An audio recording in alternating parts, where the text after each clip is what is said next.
엄마, 요즘 자주 깜빡하시는 것 같아요. 병원에 한번 가보는 게 어떨까요? 아들 태준의 말에 저는 큰 충격을 받았어요. 마치 제가 치매라도 걸린 것처럼 말하는 아들의 태도가 너무 서러웠습니다. 난 멀쩡해. 정말 그런 말 듣지 못했다니까. 저는 억울함에 목소리를 높였어요. 그때 며느리가 갑자기 식탁을 손으로 탁 내리쳤습니다. 항상 이런 식이에요.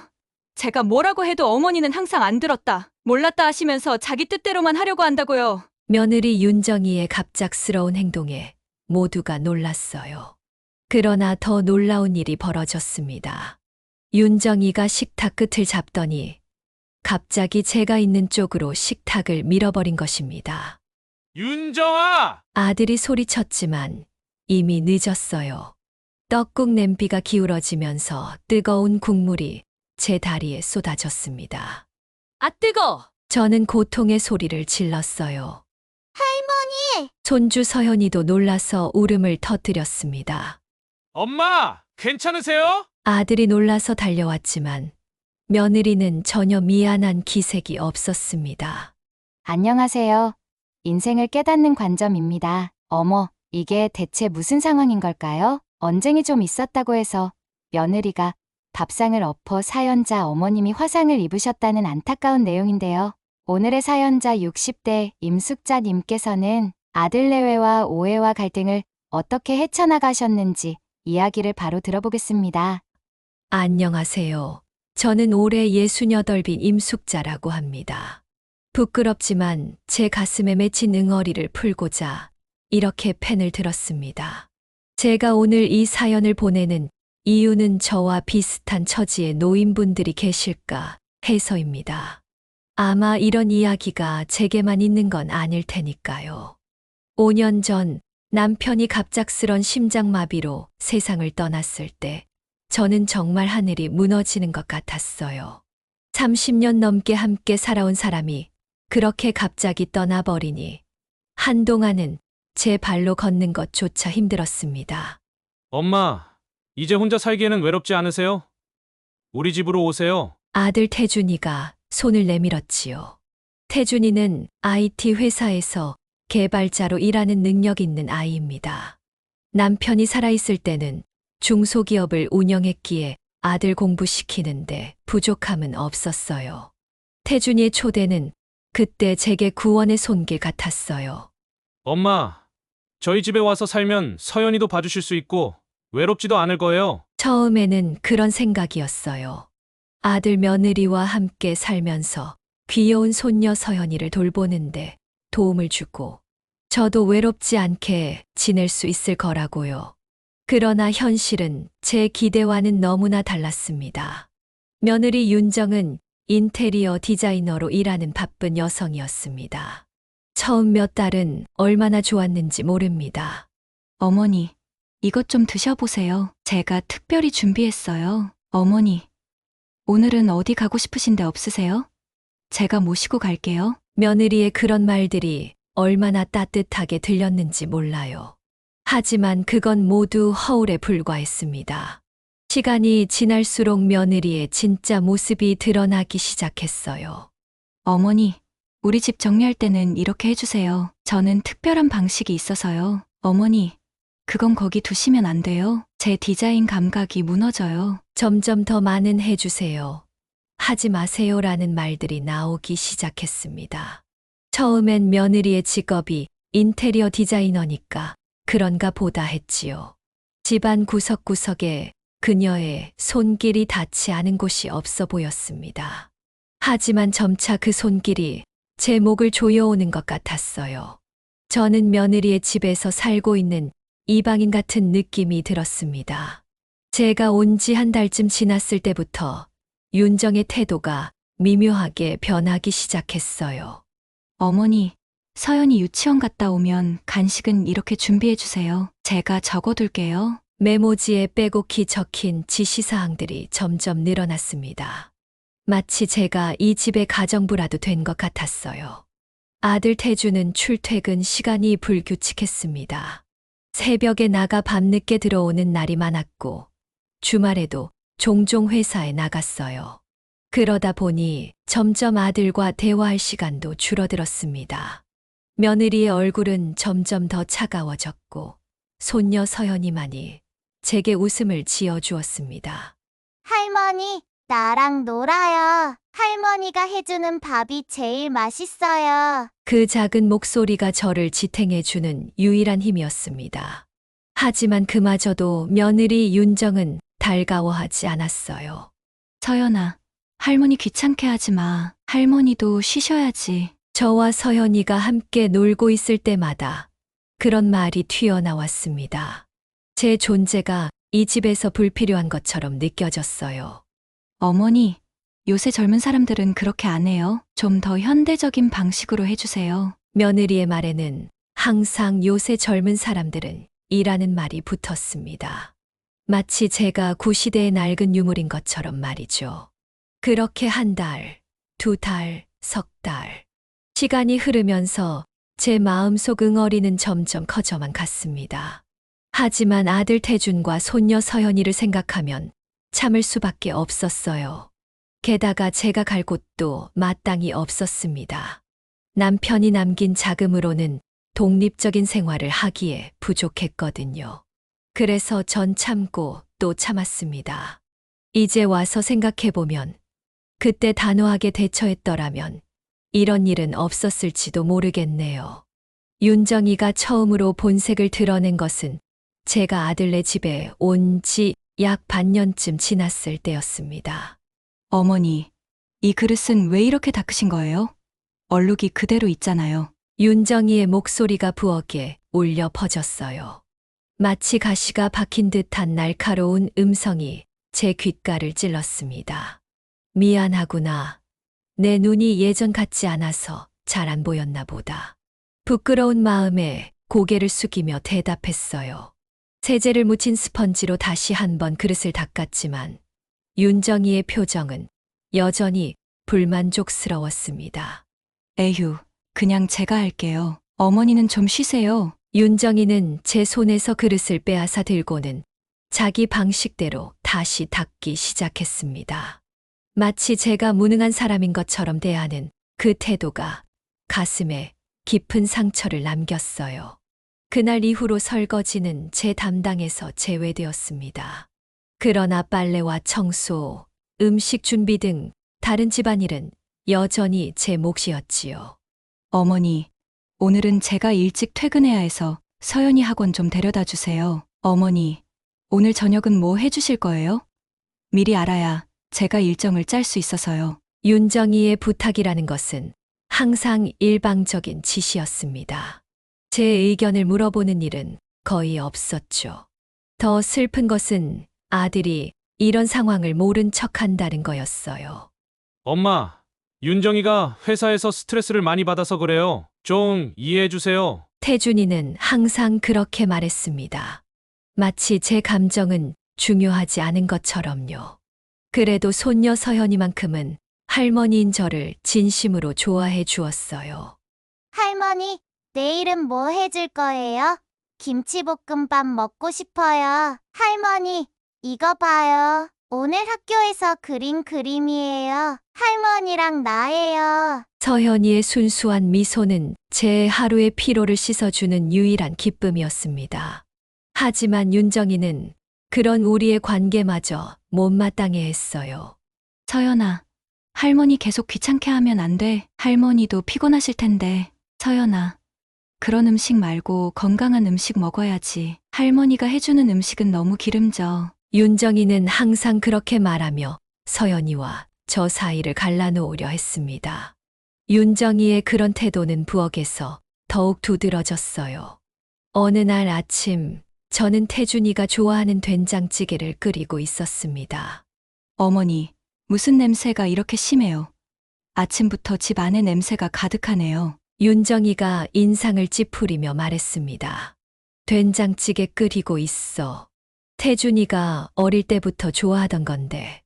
요즘은 아침에 이런 걸 안 먹어요. 아침엔 샐러드나 토스트가 훨씬 건강해요. 윤정이는 제가 정성껏 준비한 된장찌개를 보지도 않고 냉장고에서 샐러드를 꺼내 먹기 시작했습니다.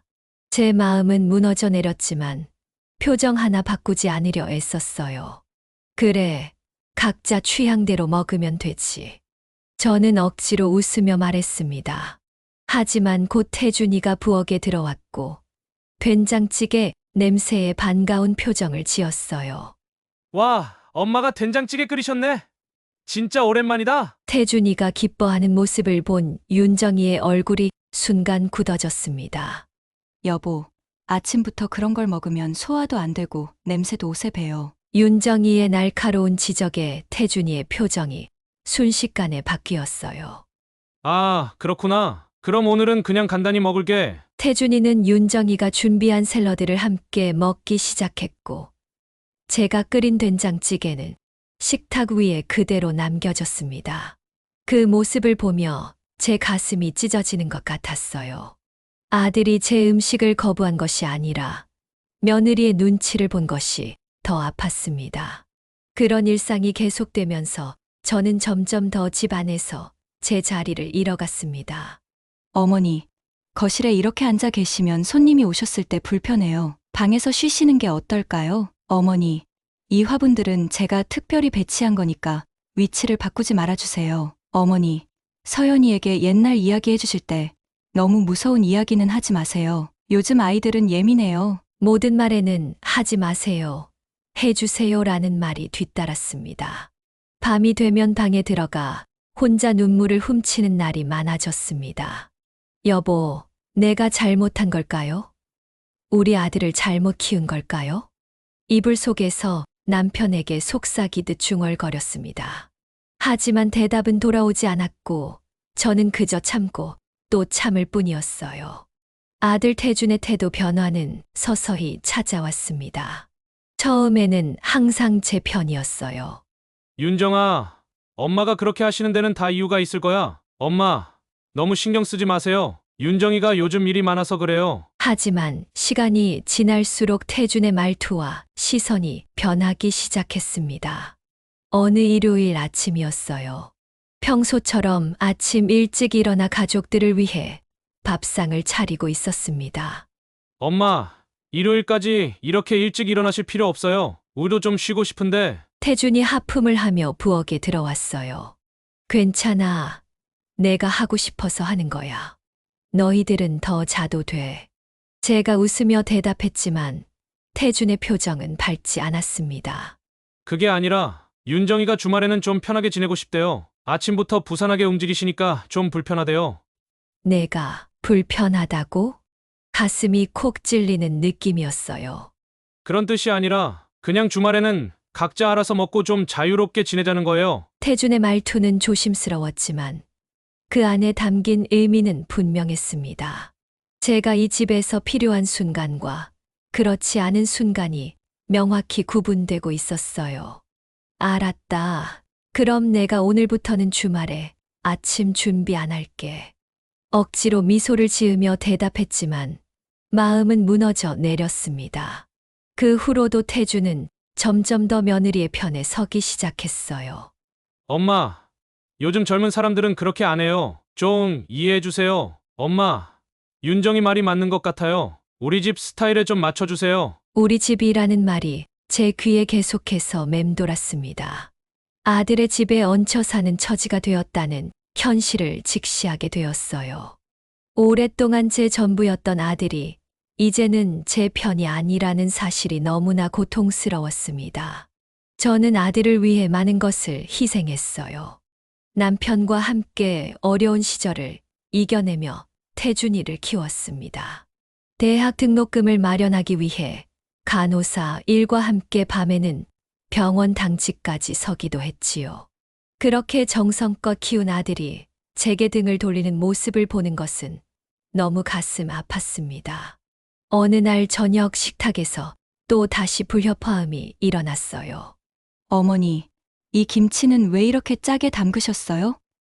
요즘은 건강을 위해 싱겁게 먹어야 한다고요. 윤정이가 김치를 젓가락으로 톡톡 건드리며 말했습니다.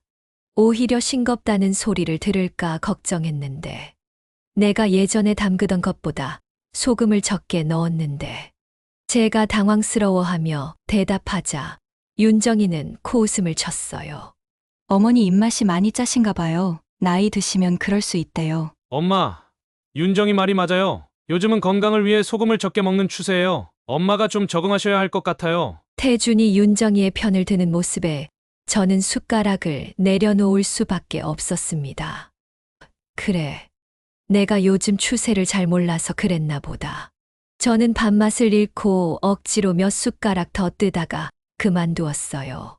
식사 후 태준이가 제 방으로 찾아왔습니다. 엄마, 왜 요즘 자꾸 윤정이랑 부딪히세요? 좀 더 융통성 있게 대해주셨으면 해요. 내가 뭘 잘못했는데. 나는 그저 평소처럼 행동했을 뿐인데.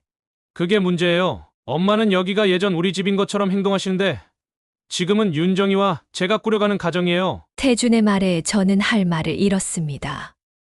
내가 방해가 되니? 떨리는 목소리로 물었어요. 그런 뜻이 아니라 그냥 좀 더 윤정이 의견을 존중해 주셨으면 해요. 엄마도 이제 우리 집 룰에 맞춰주셨으면 좋겠어요. 우리 집 룰이라는 말이 제 가슴을 후벼 팠습니다. 알았다. 내가 더 노력할게. 태준이 나간 후 저는 베개에 얼굴을 묻고 소리 없이 울었습니다. 모성애라는 것이 이렇게 쉽게 깨어질 수 있는 것인지 처음 알았어요. 그 후로 저는 더욱 조심스럽게 행동했습니다.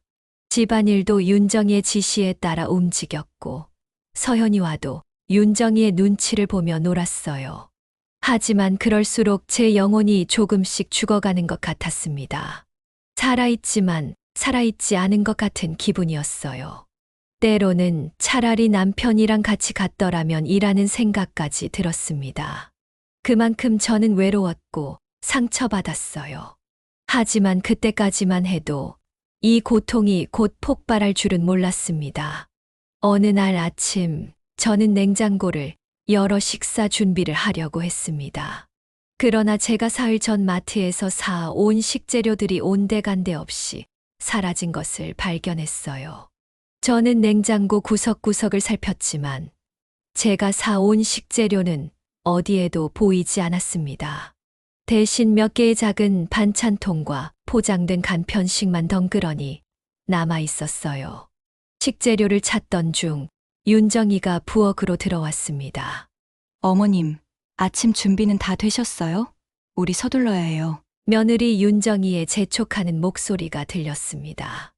윤정아, 내가 사온 식재료들 어디 갔니? 냉장고에 가득 채워 놓았는데 하나도 없네. 제가 조심스럽게 물었어요. 윤정이의 표정이 순간 굳어졌습니다. 아, 그거요? 제가 다 정리했어요. 정리라니, 어디로 정리했는데?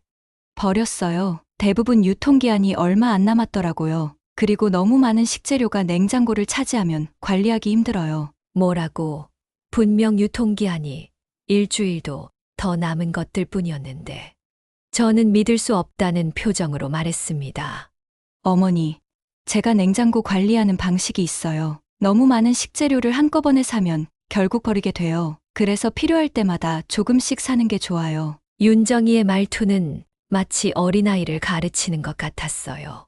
하지만 그건 내가 정성껏 골라온 거였는데 태준이가 좋아하는 소고기도 있었고 요즘 서연 아빠 소고기 안 먹어요. 건강 생각해서 식단 조절 중이에요. 윤정이의 단호한 말에 저는 더 이상 대꾸할 수 없었습니다.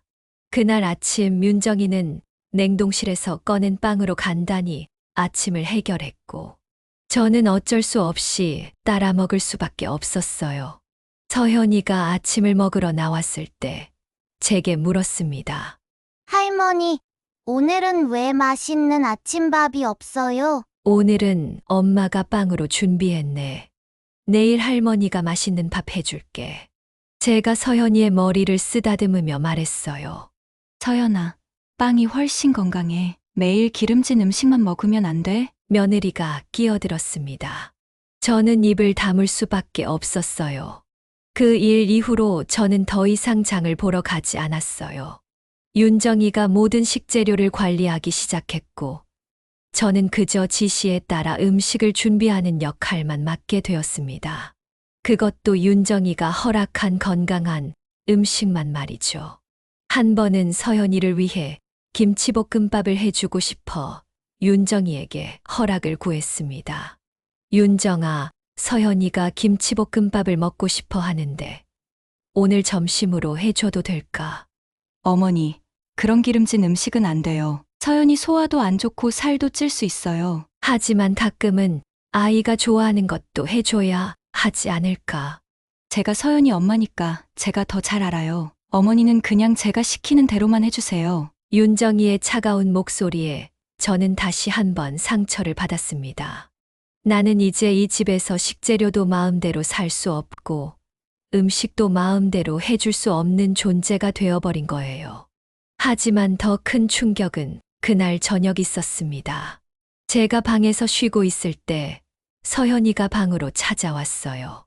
할머니, 몰래 말해줄게요. 엄마가 할머니가 사온 고기랑 채소들 버리지 않았어요. 다 냉동실 제일 아래 숨겨놨어요. 그리고 엄마 친구 왔을 때 그거로 요리해서 대접했어요. 서현이의 순진한 고백에 저는 큰 충격을 받았습니다.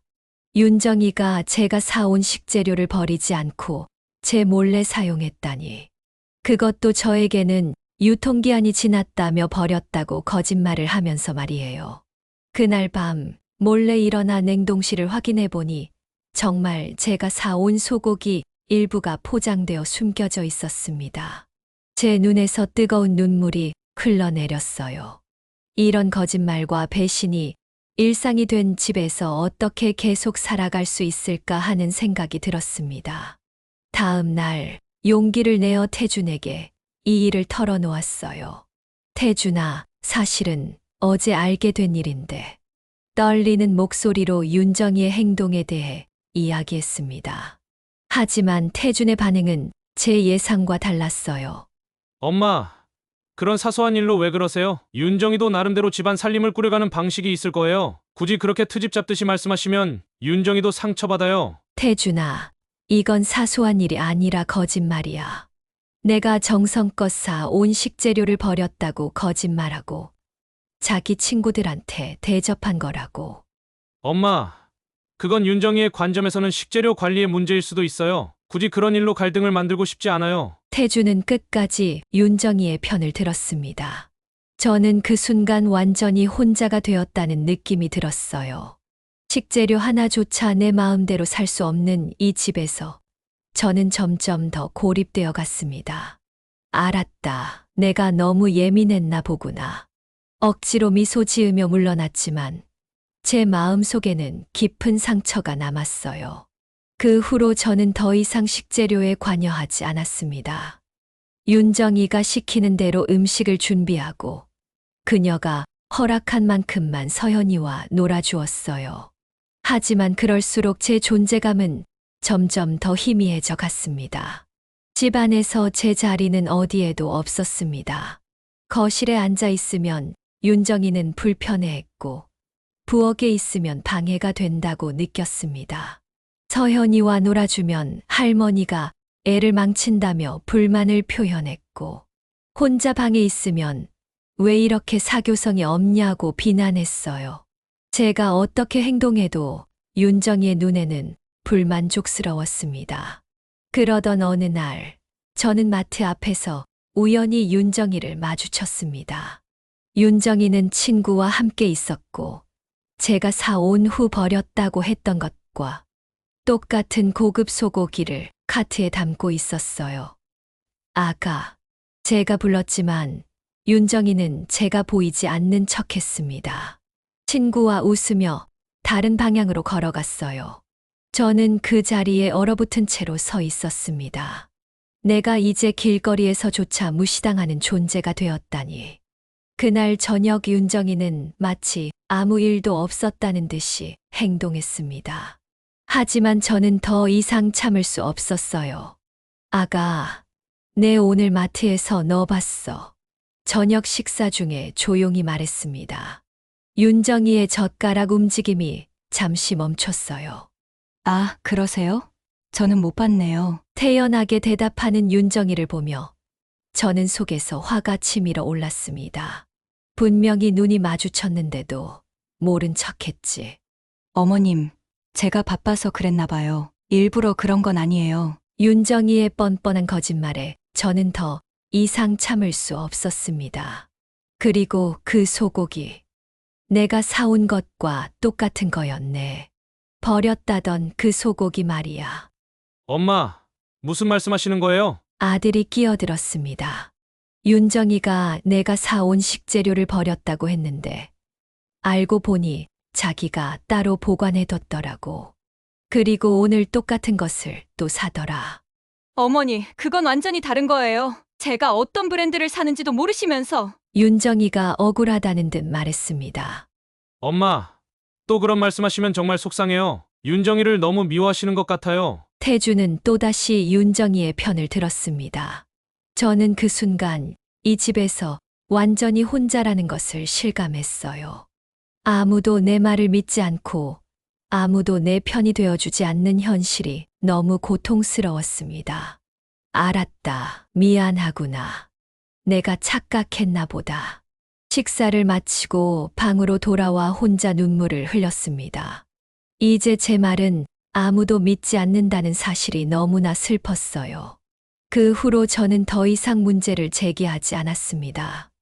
그저 주어진 역할만 묵묵히 수행하며 마음속으로는 점점 더 멀어져 가는 아들과 며느리를 바라보았어요. 하지만 제 가슴 속에는 참을 수 없는 분노와 서러움이 켜켜이 쌓여가고 있었습니다. 그리고 설날 아침이 찾아왔습니다. 해마다 우리 가족에게는 특별한 날이었어요. 제가 정성껏 떡국을 끓이고 가족들이 둘러앉아 새해 덕담을 나누는 그런 날이었죠. 그래서 오늘만큼은 모든 갈등을 잊고 화목한 시간을 보내고 싶었습니다. 전날 밤부터 준비해둔 재료들로 아침 일찍부터 부엌에 서서 떡국을 끓이기 시작했어요. 올해는 태준이와 윤정이 그리고 우리 서현이에게 좋은 일만 가득하길 마음속으로 기도하며 정성껏 국물을 우렸습니다. 1시간 정도 지나자 윤정이가 부엌으로 내려왔어요. 어머니, 이른 아침부터 무슨 일이세요? 윤정이의 목소리에는 짜증이 섞여 있었습니다. 설날 아침이니까 떡국을 끓이고 있어. 곧 다 될 거야. 제가 웃으면서 대답했어요. 하지만 윤정이의 표정은 그리 밝지 않았습니다. 어머니, 제가 어제 말씀드렸잖아요. 오늘은 브런치 레스토랑 예약해뒀다고요. 뭐라고? 그런 말 들은 적 없는데. 저는 당황스러워하며 물었어요. 분명히 말씀드렸어요. 어제 저녁에 설날에는 외식하자고 했잖아요. 윤정이의 말에 저는 혼란스러웠습니다. 그런 말을 들은 적이 없었기 때문이에요. 난 그런 말 듣지 못했어. 그래서 아침부터 떡국을 준비했지. 어머니, 또 귀가 안 좋으셔서 못 들으신 거예요. 분명히 말씀드렸는데. 윤정이의 말투에는 비난이 담겨 있었습니다. 저는 속에서 화가 치밀어 올랐지만 설날 아침을 망치고 싶지 않았어요. 그래, 미안하구나. 내가 깜빡했나 보다. 그럼 이 떡국은 어떡하지? 그냥 보관해 두셨다가 나중에 드세요. 우리는 11시에 예약되어 있어요. 윤정이는 냉정하게 말했습니다. 그때 서현이가 부엌으로 달려왔어요. 할머니, 설날 아침이에요. 떡국 먹고 세뱃돈 받을 거예요. 서현이의 기쁜 목소리가 부엌에 울려 퍼졌습니다. 서연아, 오늘은 밖에서 먹기로 했어. 할머니 떡국은 다음에 먹자. 윤정이가 서현이를 말리려 했지만 서현이는 이미 제 옆으로 와서 떡국 냄새를 맡고 있었어요. 싫어요. 저는 할머니 떡국이 먹고 싶어요. 매년 설날에는 할머니 떡국 먹었잖아요. 서현이의 땡깡에 윤정이의 표정이 굳어졌습니다. 서연아, 말 안 들으면 오늘 선물 없어. 괜찮아요. 할머니가 세뱃돈 주실 거예요. 그럼 제가 장난감 살 수 있어요. 서현이의 천진난만한 대답에 윤정이의 얼굴이 순간 붉어졌어요. 그때 태준이 부엌으로 내려왔습니다. 무슨 일이야? 아침부터 시끄럽네. 여보, 어머니가 또 약속을 깜빡하셨나 봐요. 오늘 브런치 예약했다고 했는데 떡국을 끓이고 계셨어요. 윤정이가 먼저 말했습니다. 엄마, 그게 사실이에요? 윤정이가 어제 분명히 말했는데, 태준도 윤정이의 편을 들기 시작했어요. 난 정말 그런 말 들은 적이 없어. 매년 설날에는 내가 떡국을 끓였잖아. 제 목소리가 떨렸습니다. 엄마, 요즘 자주 깜빡하시는 것 같아요. 병원에 한번 가보는 게 어떨까요? 태준의 말에 저는 큰 충격을 받았어요. 마치 제가 치매라도 걸린 것처럼 말하는 아들의 태도가 너무 서러웠습니다. 난 멀쩡해. 정말 그런 말 듣지 못했다니까. 저는 억울함에 목소리를 높였어요. 그때 윤정이가 갑자기 식탁을 손으로 탁 내리쳤습니다. 항상 이런 식이에요. 제가 뭐라고 해도 어머니는 항상 안 들었다. 몰랐다 하시면서 자기 뜻대로만 하려고 해요. 윤정이의 갑작스러운 행동에 모두가 놀랐어요. 그러나 더 놀라운 일이 벌어졌습니다. 윤정이가 식탁 끝을 잡더니 갑자기 제가 있는 쪽으로 식탁을 밀어버린 것입니다. 윤정아! 태준이 소리쳤지만 이미 늦었어요. 떡국 냄비가 기울어지면서 뜨거운 국물이 제 다리에 쏟아졌습니다. 아, 뜨거! 저는 고통의 소리를 질렀어요. 할머니! 서현이도 놀라서 울음을 터뜨렸습니다. 엄마, 괜찮으세요? 태준이 놀라서 달려왔지만 윤정이는 전혀 미안한 기색이 없었어요. 활활 타오르는 뜨거운 국물 때문에 다리에 화상을 입었지만 더 뜨겁게 타오르는 것은 제 가슴이었습니다. 이게 무슨 짓이야? 저는 참았던 분노가 폭발했어요. 당신이 뭘 안다고. 항상 자기 맘대로만 하면서 우리 가족을 힘들게 해요. 윤정이도 소리를 질렀습니다. 그 순간 제 안에 쌓여있던 모든 분노와 슬픔이 터져 나왔어요. 너 대체 뭘 안다고 그래? 내가 얼마나 참았는지 알아? 내가 얼마나 너희들 눈치 보며 살았는지 알아? 제 목소리가 떨렸습니다. 참았다고요? 어머니야말로 우리 집에 와서 모든 걸 자기 맘대로 하려고 했잖아요. 제 입장은 생각해 보셨어요? 윤정이의 말에 저는 더 이상 참을 수 없었어요. 너희 집, 이게 누구 집인데? 내가 이방인처럼 산 게 얼마나 괴로웠는지 알아? 내 아들, 내가 낳고 키운 아들이 나를 이렇게 대하게 만든 건 바로 너야. 저는 윤정이를 향해 손가락을 들이밀었습니다. 엄마, 그만해요! 태준이 제 팔을 잡았어요. 놔. 이제 더 이상 참을 수 없어. 얘가 날 어떻게 대했는지 너는 몰라.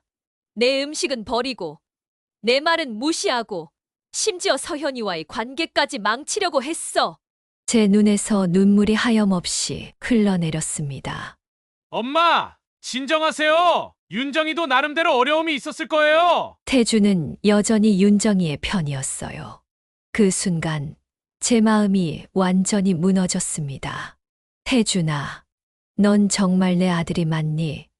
어떻게 내 어미가 이렇게 대우받는 걸 보고도 저 애 편만 들 수 있니?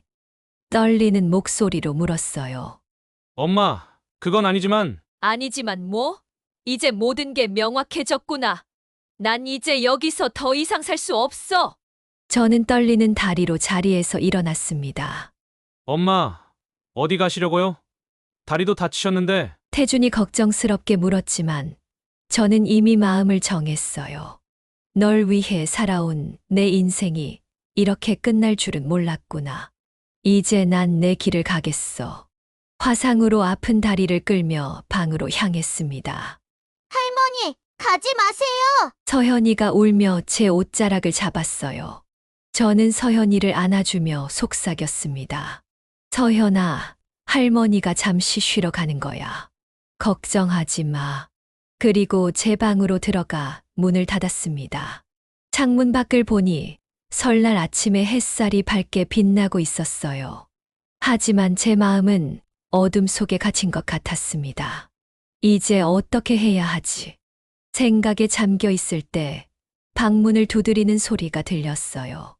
엄마, 죄송해요. 진정되셨으면 나와서 얘기해요. 태준의 목소리였습니다. 하지만 저는 대답하지 않았어요. 이제 더 이상 아들의 말에 상처받고 싶지 않았습니다. 설날 사건 이후 집안 분위기는 얼어붙었습니다. 저는 최대한 방에서만 지내며 가족들과의 접촉을 피했어요. 태준과 윤정이도 저를 어떻게 대해야 할지 모르는 듯 했습니다. 오직 서현이만이 가끔 제 방을 찾아와 위로해 주었어요. 할머니, 괜찮아요? 다리 아프세요? 서현이의 순수한 관심에 제 마음이 조금씩 녹아내렸습니다. 할머니는 괜찮아, 서현아. 걱정하지 마. 그러나 내면에서는 여전히 혼란스러웠어요. 이대로 계속 살아갈 수는 없다는 것만은 분명했습니다. 어느 날 용기를 내어 집 밖으로 나가기로 결심했어요. 집에만 있으면 더 우울해질 것 같았거든요. 동네 공원으로 나가 벤치에 앉아 있는데 옆자리에 한 노부인이 앉았습니다. 날씨가 참 좋네요. 노부인이 먼저 말을 걸어왔어요. 네, 그러네요. 저는 짧게 대답했습니다. 얼굴이 많이 어두워 보이네요. 무슨 고민이라도 있으신가요? 노부인의 따뜻한 관심에 저는 갑자기 눈물이 나왔어요. 제 이름은 김영숙이라고 해요. 올해 78이죠. 저는 임숙자라고 합니다. 숙자 씨, 무슨 일이 있으신가요? 말씀하시면 마음이 조금 나아질지도 몰라요. 김영숙 할머니의 따뜻한 말에 저는 그동안 쌓아두었던 이야기를 조금씩 풀어놓기 시작했습니다. 아들네 집에서의 경험, 며느리와의 갈등, 아들의 배신, 그리고 설날 사건까지. 김영숙 할머니는 진지하게 제 이야기를 들어주었어요. 숙자 씨, 그건 가스라이팅이에요. 가스. 뭐라고요? 가스라이팅이요. 상대방을 정신적으로 조종하고 자존감을 떨어뜨리는 행위를 말하는 거예요. 며느리분이 숙자 씨에게 한 행동이 바로 그거예요. 김영숙 할머니의 말에 저는 큰 충격을 받았습니다. 그런 행동에는 단호하게 대응해야 해요. 아니요라고 말하는 법을 배워야 합니다. 하지만 아들과 손녀를 생각하면 가족이라고 해서 부당한 대우를 참아야 한다는 법은 없어요. 숙자 씨도 한 인간으로서 존중받을 권리가 있답니다. 김영숙 할머니의 조언은 제게 큰 용기를 주었어요. 그리고 말이에요. 우리 동네에 노인 커뮤니티 센터가 있는데 한번 가보는 게 어떨까요? 거기서 다양한 프로그램도 참여하고 비슷한 상황의 사람들도 만날 수 있을 거예요. 김영숙 할머니의 제안에 저는 조심스럽게 고개를 끄덕였습니다. 노인 커뮤니티 센터요? 네, 저도 거기서 그림도 배우고 노래도 부르고 있어요. 아주 좋답니다. 내일 같이 가볼래요? 김영숙 할머니의 따뜻한 제안에 저는 뭉클해졌습니다. 네, 그러면 좋겠네요. 다음 날 김영숙 할머니와 함께 노인 커뮤니티 센터를 찾았습니다. 처음에는 낯설고 어색했지만 곧 다양한 프로그램에 참여하며 활력을 되찾기 시작했어요. 센터에서 시간을 보내면서 저는 점점 더 자신감을 되찾기 시작했습니다. 더 이상 윤정이의 눈치를 보지 않고 제 의견을 분명히 말하는 법을 배웠어요. 집에서도 조금씩 변화가 생겼습니다. 어머니, 오늘 저녁은 제가 특별히 건강식으로 준비했어요. 어머니 입맛에는 안 맞을 수도 있지만 윤정이가 평소와 같은 말투로 말했을 때 저는 더 이상 참지 않기로 했어요. 윤정아, 내가 무슨 음식을 좋아하고 싫어하는지 너는 한 번도 물어본 적 없지. 그저 내 기준으로 판단했을 뿐이야. 제 목소리는 차분했지만 단호했습니다. 윤정이의 표정이 순간 굳어졌어요. 저는 그저 어머니 건강을 생각해서 내 건강을 생각한다면 내 의견도 존중해 주는 게 좋지 않을까? 나도 한 인간으로서 내 선택을 할 권리가 있어.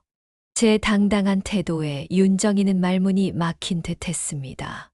그날 이후 조금씩 가족 관계에도 변화가 생기기 시작했어요.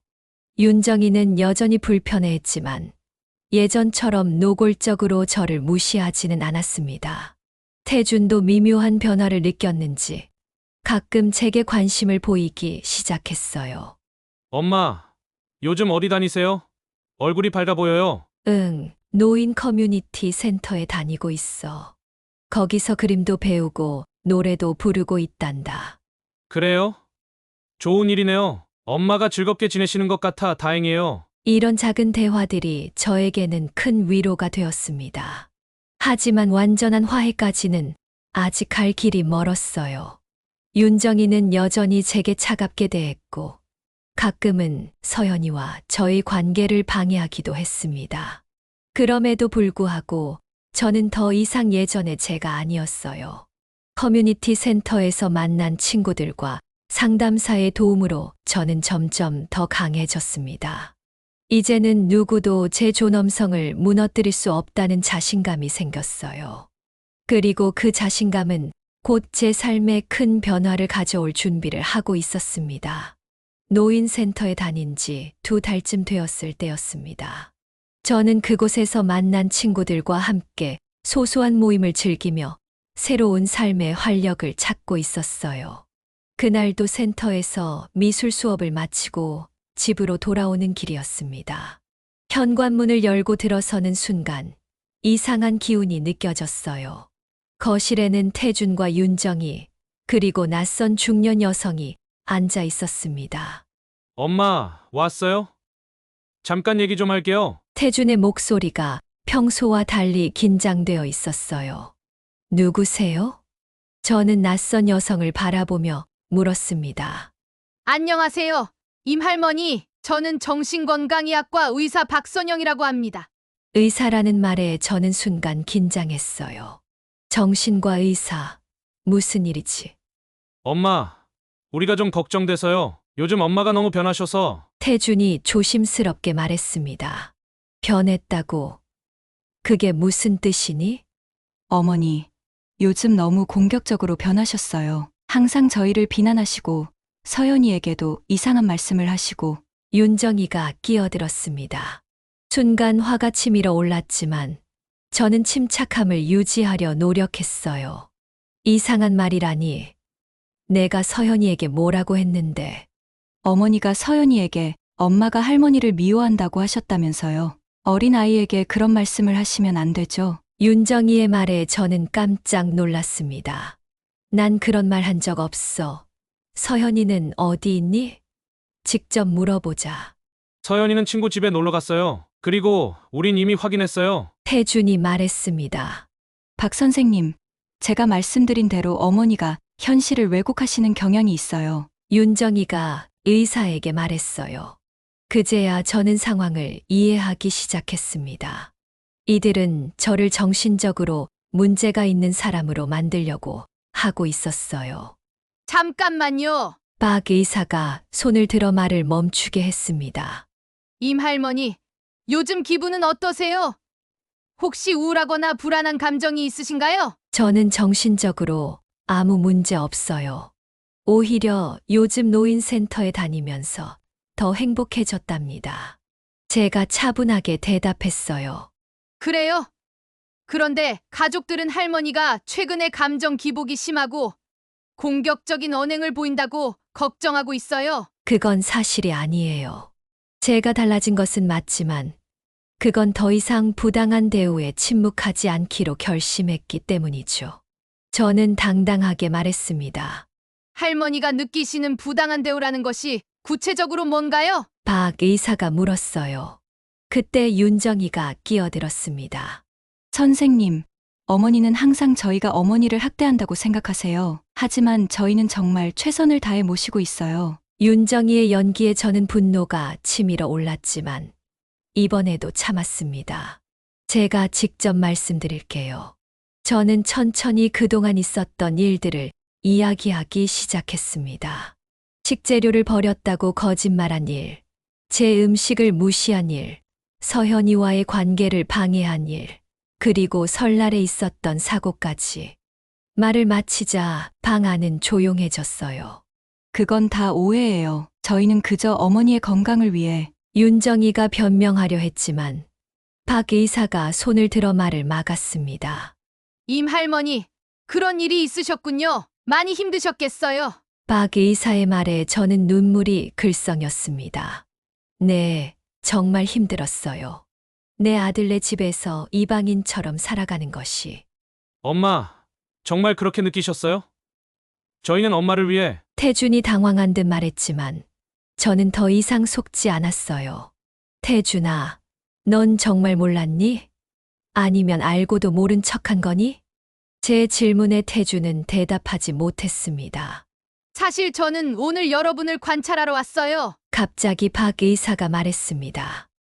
네? 윤정이가 놀라서 물었어요. 노인센터에서 임할머니의 상담을 맡고 있는 박선영입니다. 할머니께서 가정 내 갈등에 대해 상담하셨고, 저는 직접 상황을 보기 위해 왔어요. 박 의사의 말에 윤정이와 태준의 얼굴이 창백해졌습니다. 그러니까 선생님은 네, 저는 정신과 의사가 맞습니다. 하지만 오늘은 임할머니의 정신 상태를 진단하러 온 것이 아니라 가족 갈등 중재자로 온 겁니다. 박 의사의 선언에 방 안의 공기가 얼어붙었어요.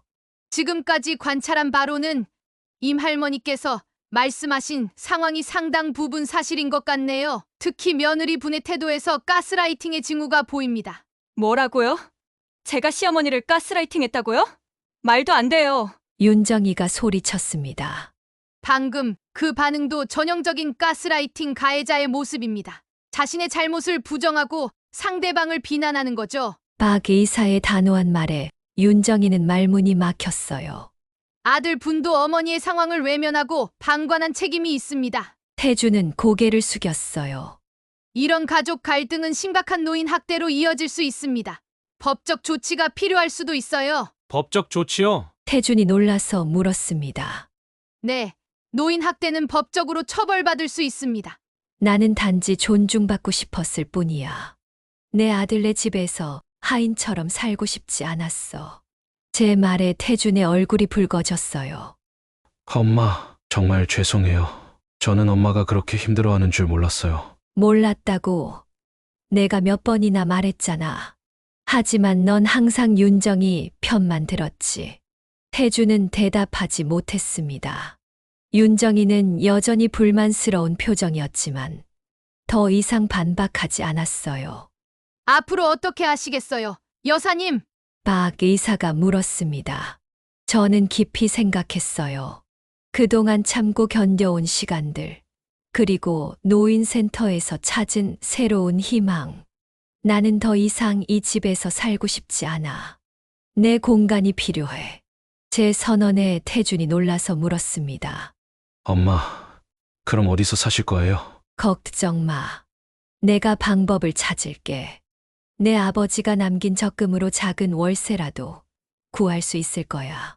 하지만 엄마, 그럼 서연이는 어떡해요? 서연이가 할머니를 너무 그리워할 텐데. 태준의 말에 제 마음이 흔들렸지만 이번에는 단호했어요. 서현이는 언제든 날 만날 수 있어.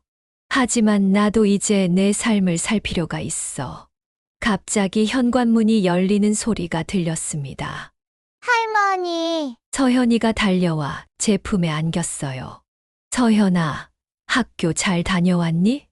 네. 할머니, 오늘 학교에서 제가 그린 그림이 상을 받았어요. 서현이가 자랑스럽게 그림을 보여주었습니다. 우와, 정말 예쁘구나. 우리 서현이 정말 재능 있네. 서현이를 안고 있는 제 모습을 보며 태준과 윤정이의 표정이 복잡해 보였어요. 서연아, 서연이한테 물어볼 게 있어. 할머니가 엄마가 할머니를 미워한다고 말한 적 있니? 윤정이가 갑자기 물었습니다. 아니요. 할머니는 그런 말 안 했어요. 할머니는 항상 엄마, 아빠를 존중해야 한다고 말씀하셨어요. 서현이의 맑은 대답에 윤정이의 얼굴이 창백해졌어요. 윤정 씨, 이제 모든 게 명확해진 것 같네요. 박 의사가 말했습니다. 제가 잘못했습니다. 윤정이가 마침내 인정했어요. 사실 저는 시어머니가 집에 오신 후로 계속 불안했어요. 제 공간이 침범당하는 것 같았고, 서연이가 저보다 할머니를 더 좋아하는 것 같아서. 윤정이의 고백에 저는 놀랐습니다. 그래서 어머니를 밀어내려고 했던 거예요. 하지만 그게 어머니를 이렇게 아프게 할 줄은 몰랐어요. 윤정아, 저는 며느리의 솔직한 고백에 약간의 연민을 느꼈어요. 저도 사과드립니다, 엄마. 저는 윤정이와 엄마 사이에서 갈등을 피하려고만 했고, 결국 엄마의 고통을 외면했어요. 태준도 진심 어린 사과를 했습니다. 우리 가족이 이렇게 되기를 원하지 않아요. 다시 시작할 수 없을까요? 태준이 희망을 담아 물었어요. 저는 잠시 생각했습니다. 가족과의 관계를 완전히 단절하고 싶지는 않았지만, 이전과 같은 상황으로 돌아가고 싶지도 않았어요.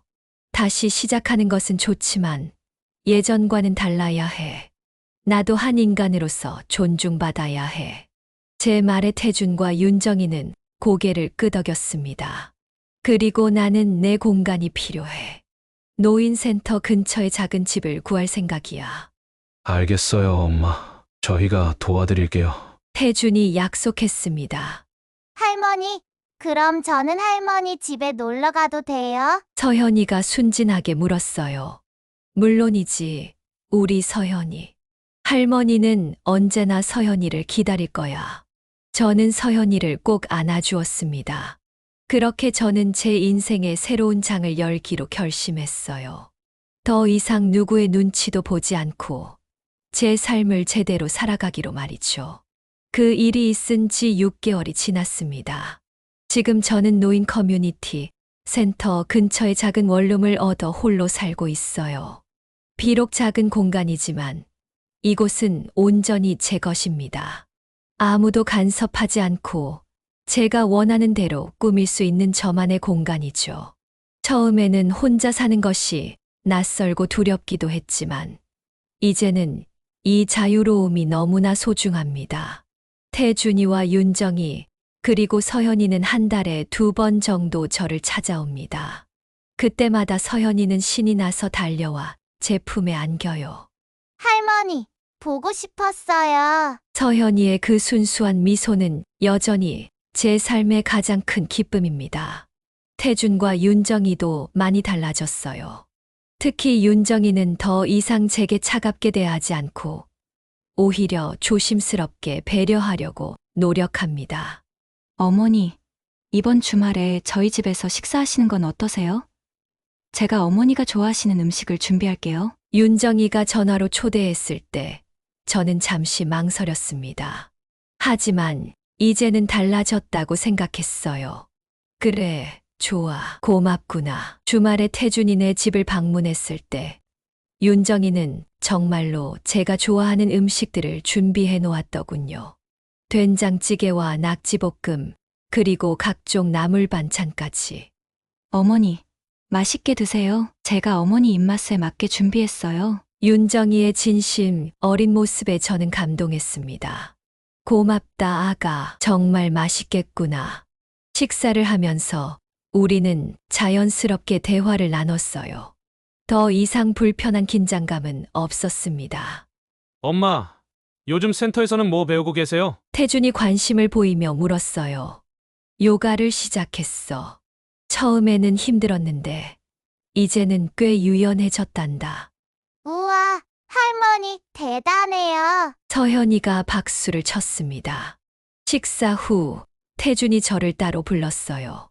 엄마, 사실 드릴 말씀이 있어요. 태준의 진지한 표정에 저는 조금 긴장했습니다. 무슨 일이니? 엄마가 독립하신 후로 저희 가족 관계가 많이 좋아졌어요. 특히 윤정이가 많이 달라졌고 저도 많은 것을 깨달았어요. 태준의 말에 저는 고개를 끄덕였습니다. 그래서 엄마께 정식으로 사과드리고 싶어요. 정말 죄송합니다. 엄마를 제대로 보살피지 못했어요. 태준의 진심 어린 사과에 저는 눈시울이 붉어졌습니다. 괜찮아, 태준아. 우리 모두 실수를 했고 또 그것을 통해 배웠어. 제 손을 꼭 잡은 태준의 눈에도 눈물이 맺혔어요. 엄마, 저희가 작은 선물을 준비했어요. 태준이 작은 봉투를 내밀었습니다. 봉투 안에는 통장 하나가 들어 있었어요. 이게 뭐니?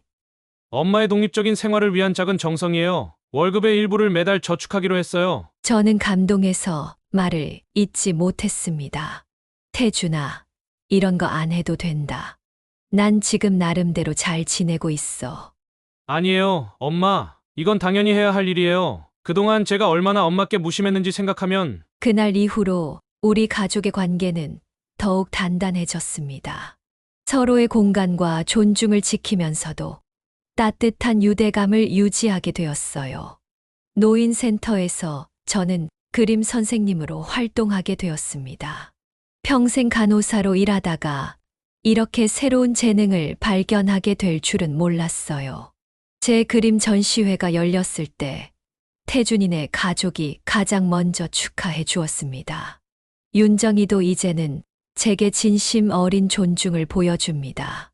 어머니, 정말 멋진 작품들이에요. 제가 많이 배웠습니다. 이런 말을 들으니 모든 고통이 씻겨 내려가는 것 같았어요. 인생의 황혼기에 이렇게 새로운 시작을 할 수 있다는 것이 감사합니다. 모든 노인분들이 저처럼 자신의 가치를 인정받고 존중받으며 살아가기를 바랍니다. 우리는 나이가 들었다고 해서 인간으로서의 존엄성을 잃는 것이 아니니까요. 제 사연을 들어주셔서 감사합니다. 여러분의 가정에도 늘 사랑과 존중이 가득하시길 바랍니다. 네, 오늘 이야기는 어떠셨나요? 오늘 이야기를 듣고 어떻게 생각하시는지 어머님, 아버님의 생각을 댓글로 공유해 주세요. 저는 또 다른 사연으로 찾아뵙겠습니다. 구독, 좋아요, 알림 설정을 통해 앞으로도 많은 지혜와 경험을 나눌 수 있게 함께 해주세요. 어머님, 아버님의 따뜻한 정을 나눌 수 있는 창구가 되겠습니다. 인생을 깨닫는 관점이었습니다. 감사합니다.